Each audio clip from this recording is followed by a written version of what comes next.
Ma c'è un'emergenza corruzione? Io penso di sì, penso di sì. L'alba di una nuova Tangentopoli, almeno sulla base dei dati forniti stamani in occasione dell'apertura dell'anno giudiziario. Da Venezia a Padova, da Treviso a Vicenza, si registra un aumento dei reati contro la pubblica amministrazione. Peculato, corruzione e concussione sembrano dilagare nella maggior parte del Veneto. C'è un rilassamento dei costumi, c'è un senso di impunità, c'è qualche esempio che non raccomandabile, viene dato da un certo ceto politico, ovviamente non si può mai generalizzare, però.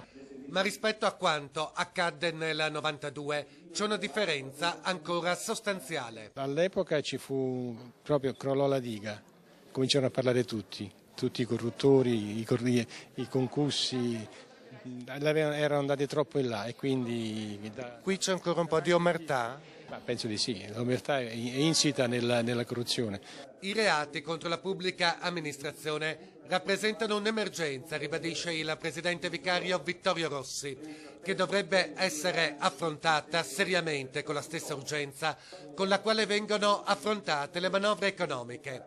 Ed il riferimento al disegno di legge contro la corruzione proposto dal governo Berlusconi, ancora fermo alla Camera dal marzo del 2010 dopo il sì del Senato, è fin troppo lampante.